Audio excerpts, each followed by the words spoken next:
तर ज्या वेळेला निजामाचं राज्य होतं त्यावेळेला एक गोदावरीच्या पाणी वाटपाचा फॉर्म्युला ठरला, सर्वात जास्ती पाणी आंध्रच्या वाट्याला जातं. आंध्रच्या वाट्याला जाताचं ऑब्जेक्शन घेण्याचं काही कारण नाही. पण त्यानंतर निजामाचं संस्थान खालसा झालं. मराठवाडा आधी मुंबई राज्यात, मग महाराष्ट्र राज्य बनलं. मराठवाडा मुंबईत आहे. गोदावरीचं खोरं म्हणजे मराठवाडा आहे. मग तो मराठवाडा महाराष्ट्रात आल्यावर गोदावरीच्या पाणी वाटपाचं पुनर्रचना चर्चा होऊन काही ठरायला हवं का नाही, की ते जो मराठवाडा आधी निजामाच्या राज्यात होता म्हणून गोदावरीचं पाणी निजामाच्या राज्याला म्हणजे नंतर आंध्रला.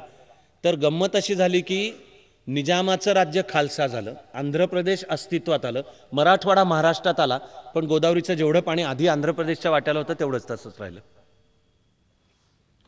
या प्रश्नांकडे सत्ताधारी आणि राजकीय म्हणजे राज्यकर्त्या वर्गाचं दुर्लक्ष आहे. जितकं दुःखाचं आहे तितकंच जे पाण्याला वाट्याला आहे त्याचा सुद्धा वापर नीट नाही. आम्ही उशिराच जागे झालो. त्यामुळे बच्छावत आयोगाने 75 साली म्हणलं पुढची 20 वर्ष विशेष काही घडलेलं नव्हतं.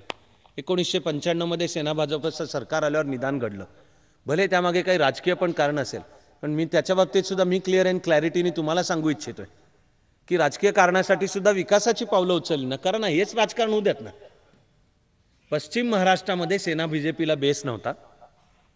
आधीच्या वर्षांमध्ये सुद्धा जर काँग्रेसच्या सरकारांनी कृष्णा खोरेकडे विकास योजनेकडे दुर्लक्ष केलेलं असेल तर मला भान आहे त्याच्या राजकीय कारणाचं. काँग्रेसच्या सत्तेचा मेन बेस पश्चिम महाराष्ट्रातला. आधीच विदर्भ आणि मराठवाड्याची कायमची तक्रार असते की हे राज्याच्या राजकारणावर पकड पश्चिम महाराष्ट्राचे, मुख्यमंत्री जरी विदर्भ किंवा मराठवाड्यातला असला तरी. आणि मी तुम्हाला हे सांगतो की त्यांच्या तक्रारीत फार चूक आहे असं नका समजू. विशेषतः विदर्भाची जर विकासात आमच्याकडे दुर्लक्ष होतं ही तक्रार असेल तर मुद्दा 100% बरोबर आहे. फक्त मला म्हणायचं आहे की त्याला विदर्भ वेगळा होणे हे उत्तर नाही, विदर्भाच्या विकासाकडे योग्य लक्ष पुरवलं जाणं हे उत्तर आहे. पण आधीच ती तक्रार, त्यामध्ये जर काँग्रेसच्या राज्यकर्त्यांनी कृष्णा खोरेच्या विकासासाठीचा निधी आणि योजना हाती घेतल्या असत्या तर विदर्भ मराठवाड्याला तक्रारीला आणखी जागा राहिली असती. कारण कृष्णा खोरे विकास योजनेचा जवळजवळ फारसा फायदा काय विदर्भाला तर नाहीच नाही. मराठवाड्याचा काही भाग तुळजापूरला लागून जो येतो, उजनीचं खोरं, मग तिथे उस्मानाबाद जिल्हा त्याला थोडासा होऊ शकतो, पण तक्रारीला जागा राहू शकते म्हणून दुर्लक्ष केलं. 95 साली सेना भाजपचं सरकार आलं. त्यांचे फंडे पण क्लिअर होते की उलट पश्चिम महाराष्ट्रात सेना भाजपला बेस नाही. आपल्याला तिथे काँग्रेसला पुरून उरायचं असेल आणि पुढल्या निवडणुकीमध्ये पश्चिम महाराष्ट्रात जास्ती सीटं मिळवायची असतील तर जे काँग्रेसच्या सरकारने केलं नाही ते आपण करू, ते कृष्णा खोरे.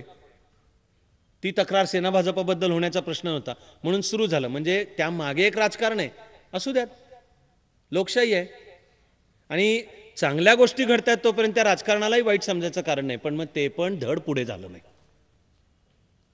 आपण अनेकदा आहे ना महाराष्ट्रात खानदेश हे तर आपण विसरतोच.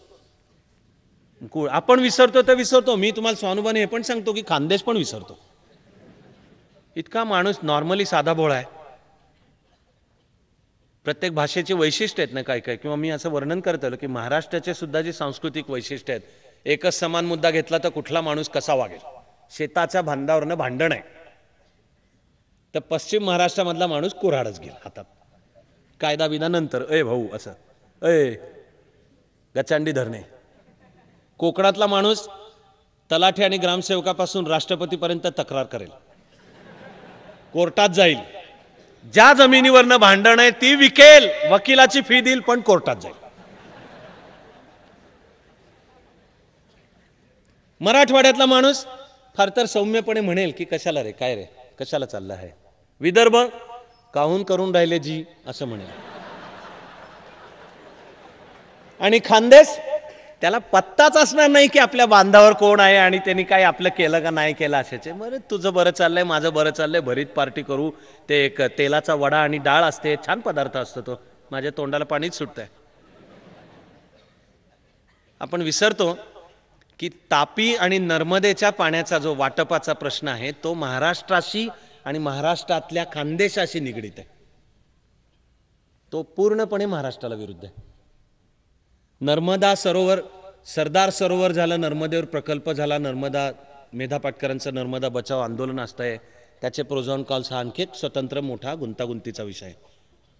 पण त्याचं जे पाणी महाराष्ट्राच्या वाट्याला आणि तयार होणाऱ्या विजेमध्ये महाराष्ट्राला वाटा मिळायला पाहिजे. अनफेअर. परत राज्यकर्त्यांनी मान्य केलं नाही. त्याच्यात तापीचं पाणी सर्वात जास्त गुजरातला जातं. आपलाच प्रदेश आहे, काय प्रॉब्लेम नाही. आणि पुढे तापी सगळी गुजरातमधनं जाते वगैरे, मान्य सगळं. नदीच्या पाणी वाटपाची जी सूत्र आहेत त्याला प्रिन्सिपल ऑफ रायपेरियन स्टेट्स असं नाव आहे. हा आंतरराष्ट्रीय सूत्र आहे. त्या सूत्रांचे साधे आकडे पाहिले तरी नाही होत. मला प्रश्न पडतो की केंद्राबरोबरच्या चर्चांच्या मध्ये सुद्धा जेव्हा आकडे मांडायचे तर आमचं प्रशासन मांडतंय का नाही मांडतंय आकडे? मांडलेन केंद्राने नाही मान्य केले गोष्ट वेगळी. तर माझ्या आता IAS मध्ये असलेल्या सहकार्याने मी विचार पाहिजे की हे मांडतोत का आपण. विविध कर आणि अनुदानांच्या वाटपाचे सुद्धा जे फॉर्म्युले असतात महाराष्ट्राला विपरीत आहेत.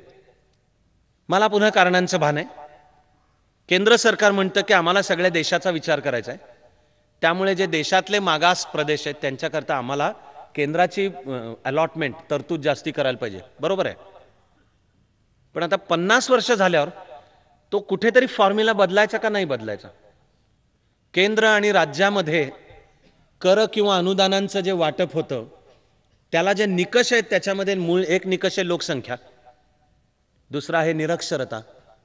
म्हणजे जेवढी निरक्षरता जास्ती तेवढं केंद्राचं अनुदान जास्ती, लोकसंख्या जास्ती तेवढं केंद्राचं अनुदान जास्ती. त्यामध्ये स्त्रिया आणि दलित, आदिवासी आणि दलित बांधव यांचे साक्षरतेचं प्रमाण आणि मोजलं जातं दारिद्र्य रेषेखालील लोकसंख्येचं प्रमाण. हे निकष आहेत. म्हणजे मग 50 वर्षांमध्ये ज्या प्रांतांनी आपापल्या प्रांताचा कारभार नीट केला आणि विकास साधला त्यांनी पाप केला. आता त्यांनी लोकसंख्या नियंत्रणामध्ये यशस्वीरित्या, महाराष्ट्राची जी सरासरी लोकसंख्या वाढीचा वेग आहे हा देशाच्या खाली आहे, तेव्हा महाराष्ट्राने यशस्वीरित्या लोकसंख्या नियंत्रित केली.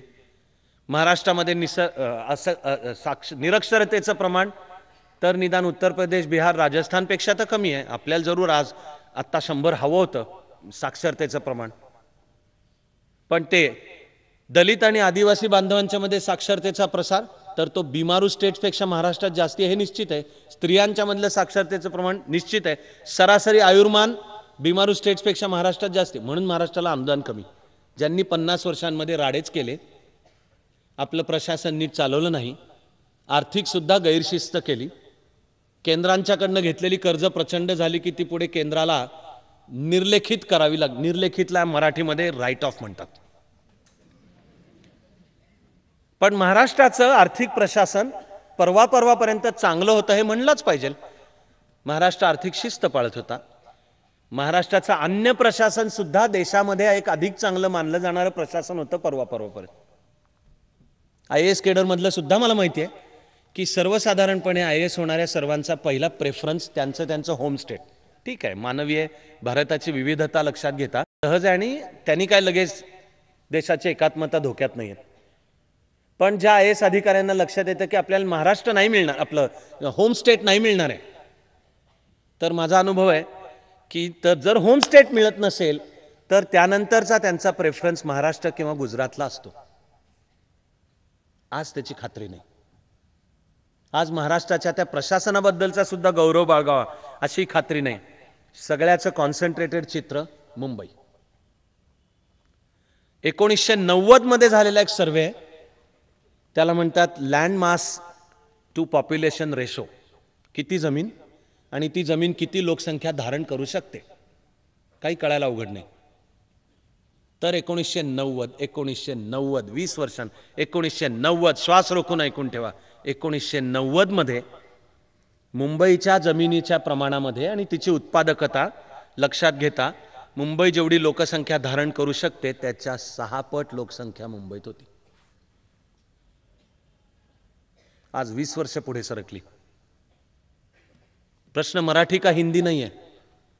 हे शहर महाराष्ट्र आणि भारतासाठी प्रॉडक्टिव्ह उत्पादक ठेवायचं का नाही ठेवायचं. आणि रोज लोंढे येत आहेत, त्याला स्टॅटिस्टिक्सही पाहण्याची गरज नाही. ज्याला प्रयोग करायचा आहे त्यांनी कधीतरी एकदा सकाळच्या वेळी साधारण 5:30 ते 7च्या मध्ये कुर्ल्याचं लोकमान्य टिळक टर्मिनस किंवा बॉम्बे सेंट्रल किंवा CST वर जाऊन थांबावं. फक्त अख्ख्या भारतभरातल्या ट्रेन्स येत असतात, त्यातनं कोण उतरतंय तेवढं बघावं. त्याला डोळ्यालाच दिसणार आहे ते आपलेच आहेत, भारतीय आहेत, त्यातले बांगलादेशी घुसखोर सोडतात. बांगलादेशी घुसखोरीची गंभीर समस्या आहे मुंबईत सुद्धा आहे. आता मुंबईचं जे नालासोपारा आहे उपनगर आहे ते आता बांगलादेशी घुसखोरांची बहुसंख्या झाली तिथे. मुंबई पोलीस जायला बिचकतं नालासोपाराला.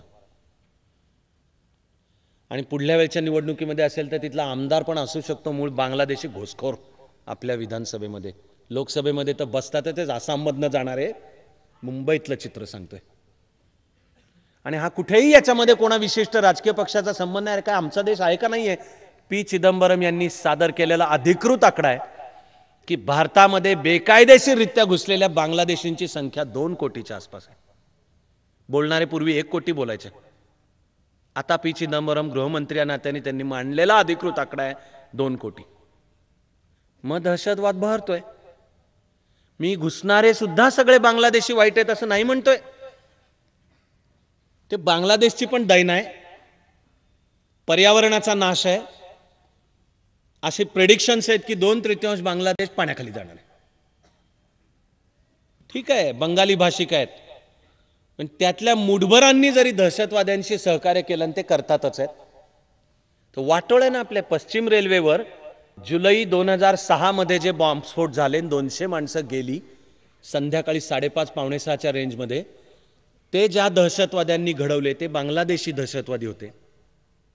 मुंबईत बेस कुठून मिळाला? आता त्यांना शिक्षा झाल्या काही काळापूर्वी. बांगलादेशातल्या राजकारणामध्ये अवामी लीगचा विजय झाला, त्या शेख हसीना वाजेद पंतप्रधान बनल्या म्हणून म्हणाल्या की बांगलादेशच्या जमिनीचा आम्ही भारतविरोधी कारवायांसाठी वापर होऊ देणार नाही. त्यांनी पकडून हजर केलं. हे जे दहशतवादी होते त्यांना शेख हसीना वाजेदच्या सरकारने पकडून हजर केलं. आसाममध्ये जी उल्फा संघटना काम करते ते नेते बांगलादेशात राहत होते, त्यांना पकडून पण यांच्या शेख हसीना वाजेदच्या सरकारने सादर केलं. काल त्या उल्फाचा जो प्रमुख आहे अरविंद राजखोवा याला गुवाहाटी कोर्टाने जामीन दिला, जामीनावर सोडलं तुरुंगातनं. कारण आसामच्या सरकारने ऑब्जेक्शन नाही घेतलं काही, आणि गुवाहाटी हायकोर्टामध्ये आसामच्या सरकारच्या वतीने बोलायला कुणीच उपस्थित नाही. जामिनाच्या सुनावणीवर अरविंद राजखोवाला मोकळा सोडला. मी तुमच्याशी बोलत्या क्षणानं तो पुन्हा बांगलादेशात गेलाय का नाही आपल्याला माहिती नाही. भारतभरच्या लिंक्स आहेत. आम्हाला देशाच्या सुरक्षिततेत जरा तरी काळजी आहे का नाही आहे? तेव्हा ते बांगलादेशी घुसखोरी मुंबईपर्यंत पोहोचलेली आहे. पण नुसता लोकसंख्येच्या दबावाचा प्रश्न लक्षात घ्या, त्यातनं निर्माण होणारे मग सगळे प्रश्न आहेत. मुंबईला स्पेसचा प्रॉब्लेम आहे, मग गुंडगिरी, मारामाऱ्या. ज्यांची पाळंमुळं तिथे नाहीत ते येतात, त्यांना घेणं देणंच नाही ना काही स्थानिक संस्कृती, प्रदेश, मराठी भाषा, मराठी माणूस. बांगलादेशींच्या रूपाने तर ज्यांना भारताबद्दल सुद्धा घेणं देणं नाही असे तिथे पोचतायत. कुठे जाणार आहे हा दबावाचा रस्ता? मला शारीरिकदृष्ट्या सुद्धा मुंबईतनं प्रवास करताना दरवेळी जाणवतं की मुंबई अनेक ज्वालामुखींच्या उंबरठ्यावर बसलेली आहे. अनेक आहेत, एखादा नाही. आणि त्यातला कोणता कधी फुटेल काय सांगता येत नाही. मुंबईमध्ये साधं ट्रॅफिक जॅम व्हायला ॲक्सिडेंट पण व्हावा लागत नाही. कोणीतरी एखादी चुकीची काहीतरी गाडी वळवली, मागणं बाकीच्या दणादणा, ह्यानी असं केल्यामुळे त्या समोरच्याही बंद, मग लेन बदलतात. मुंबईची ट्रॅफिकची पूर्वी होती शिस्त, हल्ली बिघडायला लागली. मुंबईचं पुणे व्हायला लागलं आणि गाठ बसते. त्यामुळे तुला नाही मला नाही ते धड कुत्र्याला पण घालता येणार नाही, कारण कुत्रं पण त्या ट्रॅफिकमध्ये तिथे पोहोचू शकणार नाही. काही कारण नसतं. 2-2 तास 4-4 तास आहेत. मग अपघात झाले तर नरडी आवळली जाते. आणि मुंबईबद्दल हे सगळं बोलताना मला 50 वेळा म्हणलं पाहिजे की या सहित विसरू नको यात की मुंबई जगातलं क्रमांक 2चं फायनान्सचं सेंटर आहे. आश्चर्य वाटतं मला. एक मुंबईबद्दलचं जे कौतुक माझ्या मनात सुद्धा आहे ह्याचे मुंबईचा माणूस तरी रडत बसलेला दिसत नाही. तो त्याच्या ठरले, त्याला व्यसन लागल्यासारखं असतंय. मला तर शंका की बहुधा मुंबईतल्या लोकल रिकाम्या जायला लागल्या ना तर मुंबईतल्या माणसाला आचके येतील असे की हे काय चाललेलं आहे. फार शुद्ध हवेमध्ये येऊन मुंबईच्या माणसाला त्रास होतो. सवय नाही हो वर्षानुवर्षांच्या आयुष्याची की हे फार शुद्ध हवा येईल. तसे जर प्रश्न सुटले, हे नायगरा धबधबा जसा व्हायचा थांबल्यानंतर परिसरातली माणसं खडबडून जागी झाली एक दिवशी, कळेना त्यांना आधी काय झालंय ते. नॉईज पोल्युशन सुद्धा भीषण असतं. आता विज्ञानाने प्रयोगाने सिद्ध केलंय की मेंदूच्या वायरिंगवर परिणाम होतो माणूस जर सतत नॉईज ऐकत असेल. मुंबईच्या जनजीवनामध्ये सायलेन्स, शांतता मिळतच नाही. सर्वसामान्य जनमानस जो राहतोय कंटिन्युअस आवाजांचा मारा आहे. हळूहळू कळेनासं सुद्धा होतं. विज्ञानामध्ये जे छान प्रयोग बोलला जातो ना, की बेडकाला तुम्ही गरम असलेल्या पाण्यात टाका, ते बेडूक जीवाच्या आकांताने उडी मारून त्याच्या बाहेर जायचा प्रयत्न करेल, पण आधी नीट पाण्यात ठेवा आणि अगदी सावकाश क्रमाने त्या पाण्याचं तापमान वाढवत नाही. मरेपर्यंत त्या बेडकाला पत्ता पण लागणार नाही. ते एक दिवशी त्या गरम एक वेळी त्या पाण्याचं टेम्परेचर असं बनेल की आता जगता येणं शक्य, बेडूक मरतंय, उडी नाही मारणार. मुंबईचं या तऱ्हेने तापमान म्हणजे सर्वच पर्यावरणाचं तापमान, सामाजिक, राजकीय, सांस्कृतिक, हे असं कणाकणाने गेली सर्व वर्ष वाढण्याचे उद्योग चालू आहेत. त्याच्यातले मुंबई आणि मुंबईसहित महाराष्ट्र मागे पडतोय. आधुनिकतेतलं सर्वात महत्त्वाचं उदाहरण म्हणजे सॉफ्टवेअरचा विचार करा. माझं म्हणणं आहे की प्रगती भारताची आणि आज भारत IT मधली महासत्ता झाली, आनंदच आहे. ती करण्यामध्ये मराठी युवकांचाही वाटा मोलाचा आहे. पण या संपूर्ण भारतातलं IT सेक्टरचं मुख्य केंद्र व्हायला हवं होतं पुणे. बेंगलोर आहे आज. जगभरच्या ITतल्या सर्व मेजर कंपन्यांना भारतात ऑफिस लागतं, ते भारतातलं बेंगलोरमध्ये असतं. बेंगलोर भारतातच आहे, काय प्रॉब्लेम नाही, आनंदाचे. पण पुणे का नाही व्हायला हवं होतं. परवापर्यंत, परवा म्हणजे 3 वर्षापूर्वीपर्यंत सॉफ्टवेअरची निर्यात करून भारत देश जे परकी चलन मिळवत होता त्यामध्ये महाराष्ट्र नंबर 1 वर होता. 3 वर्षापूर्वीचं सांगतोय. सॉफ्टवेअरची निर्यात करून जो परकी चलन आपण मिळवत होतो त्यात महाराष्ट्र नंबर 1 वर होता, कर्नाटक नंबर 2 वर होता. आता नाही. आत्ताचं चित्र आहे, सॉफ्टवेअरच्या निर्यातीद्वारा कर्नाटक भारताच्या फॉरेन एक्सचेंज रिझर्व्हला 25,000 कोटी रुपये एवढं परकी चलन, म्हणजे ते डॉलरमध्ये कॅल्क्युलेट केलं तर, पण रुपयांच्या भाषेत ते निघतं सुमारे 25,000 कोटी एवढं कर्नाटकातनं भारताच्या परकी चलनाच्या तिजोरीत जमा होतं. महाराष्ट्र करतो 7,500 कोटी. महाराष्ट्राच्या 7,500 कोटीपैकी 6,500 कोटी एकट्या पुण्यातले. आणि लांब जाण्याची गरज नाही आहे. माझ्या माहितीतली, वैयक्तिक माहितीतली अशी मुलं मुली आहेत 20तली की जे असे छोटे 10 बाय 10च्या खोलीमध्ये बसतात, 4 कॉम्प्युटर्स असतात, इंटरनेटचं कनेक्शन आहे आणि ते सॉफ्टवेअर तयार करतात. ते करोडोंची ट्रान्झॅक्शन्स करतात. त्यांना जागतिक स्पर्धेची भीती नाही, ते अमेरिकन मेंदूसमोर भिचकत नाहीत. जागतिक स्पर्धा अंगावर घ्यायला पण कॉन्फिडन्स आहे, आम्ही त्यावर मात करू शकतो क्वालिटीने, गुणवत्तेने, याचा पण कॉन्फिडन्स आहे. सरकारी धोरणांनी नरडा आवळलाय. सॉफ्टवेअरमध्ये कर्नाटक पुढे गेलं. चंद्राबाबू नायडूच्या नेतृत्वाखाली सॉफ्टवेअरमध्ये हैदराबाद पुढे गेलं. इतकं पुढे गेलं की हैदराबादचं नाव सायबराबाद झालं. शासकीय कारभाराचा सुद्धा जो गव्हर्नन्सची सूत्र चंद्राबाबूंनी आणली सर्वात जास्ती. त्यांनी पुढे निवडणुकीत एक किंमत मोजली. मी आंध्रच्या राजकीय विश्लेषणात आत्ता नाही शिरत, आपल्यापाशी वेळ पण नाही त्याला. पण महाराष्ट्र का नाही? गांधीनगर पुढे गेलं, गुजरातची राजधानी. दिसपूर पुढे गेलं, आसामची राजधानी.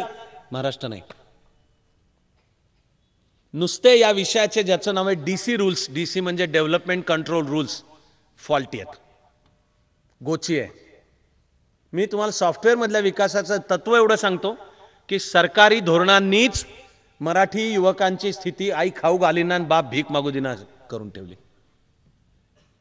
तर मग इथला मराठी युवक उठतो आणि ज्याला जमतं तो हैदराबादला जातो, बँगलोरला जातो, नावं पहा अनेक करणाऱ्यांच्यातले त्यातले.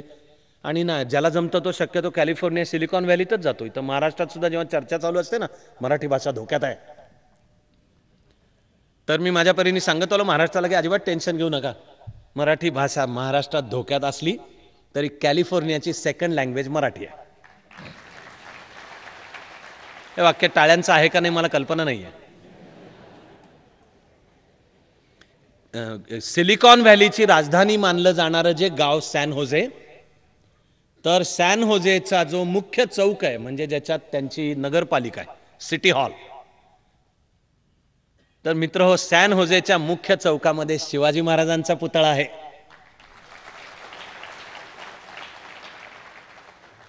इथे विष पसरवण्याचे उद्योग चाललेत. पण मुंबई आणि महाराष्ट्रासहित पुणे एक इंटरनेट कनेक्टिव्हिटीचं स्टॅटिस्टिक्स आहे. इंटरनेटची कनेक्शन सर्वात जास्ती कुठे आहेत? ठीक आहे, आजही पुणे नंबर 1 वर आहे, आजही.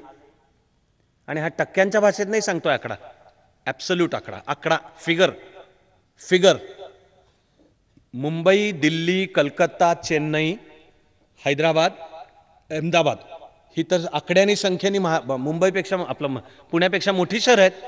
भारताचं स्टॅटिस्टिक्स पाहिलं तर पुणे 11 नंबरवर येतं लोकसंख्या पाहता. पण इंटरनेट कनेक्टिव्हिटीमध्ये पुणे नंबर 1 वर. पोरांनी कर्तृत्व केलंय, सरकार नाही पाठीशी नीट. सरकारच्या नियमांचीच गोची आहे. मी नियमांच्या गोचीबद्दल म्हणतोय.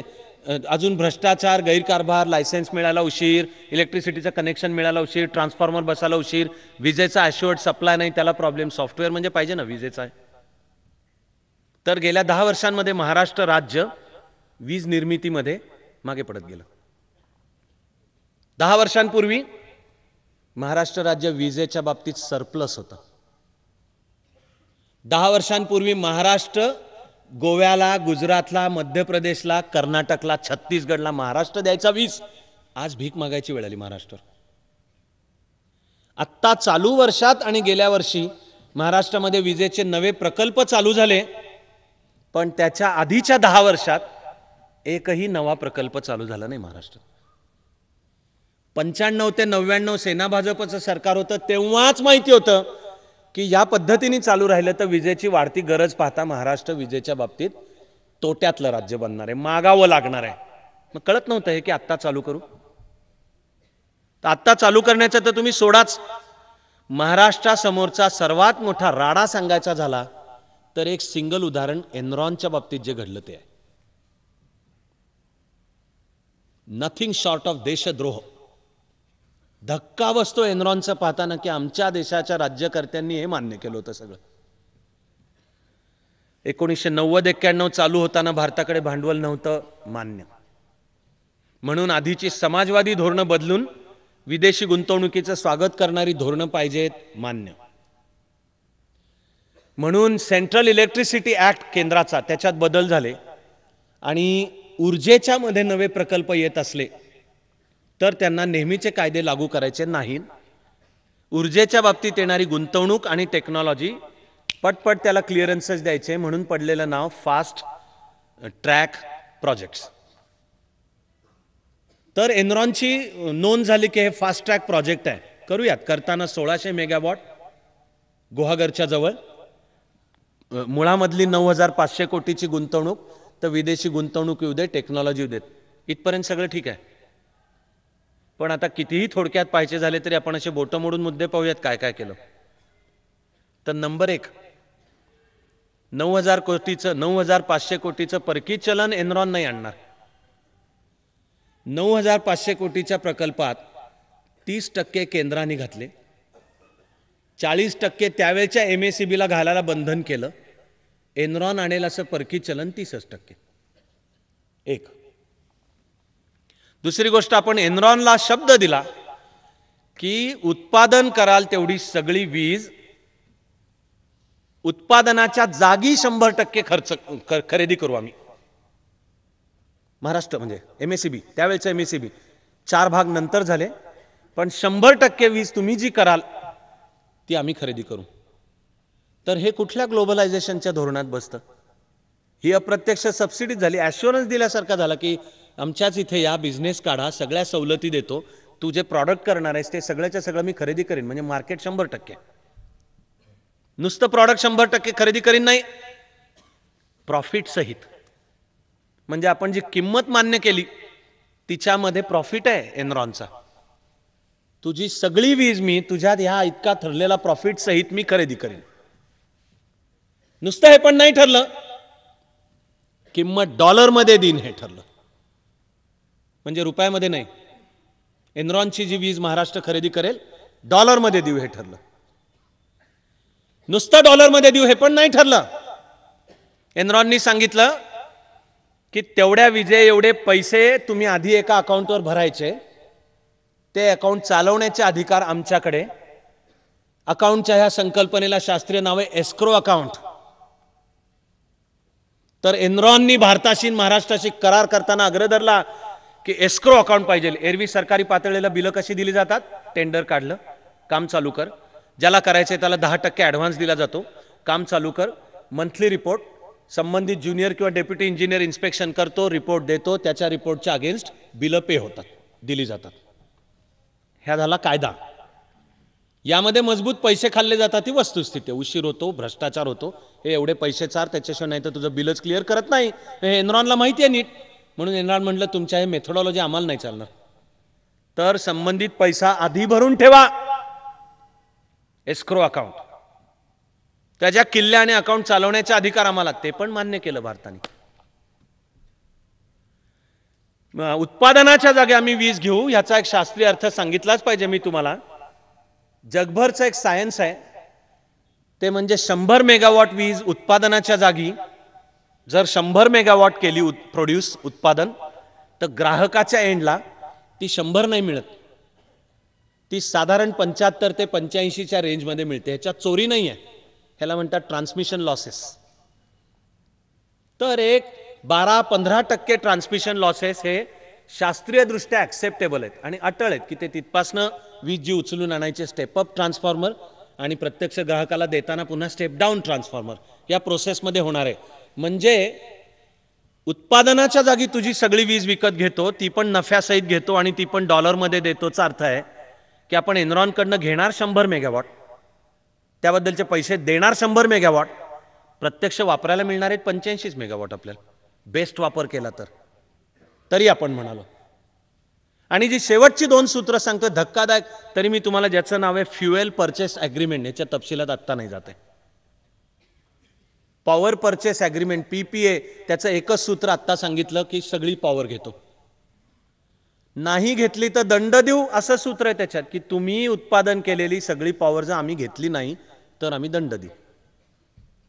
तो युनिट मागचा भाव सुद्धा अव्वाच्या सव्वा होता, 5-5.5 रुपयाच्या रेंजमध्ये होता. पण जी सगळ्यात 2 धक्कादायक सूत्र सांगतोय, त्यातलं एक सूत्र म्हणजे भारताचा कायदा एनरॉनला लागू नाही हे मान्य केलं आपण. भारताचा कायदा एनरॉनला लागू नाही. महाराष्ट्र, भारत सरकार किंवा MSEB आणि एनरॉनचा जर काही कायदेशीर वाद उद्भवला तर आपण करारामध्ये मान्य केलंय की त्याचं सोल्युशन इथली न्यायव्यवस्था नाही, दोघांनाही मान्य असं स्वतंत्र ट्रायब्युनल बसवलं जाईल लंडनमध्ये. म्हणजे हा सार्वभौमत्वाला हा मारलेली मुस्काडीत नाहीये भारताच्या.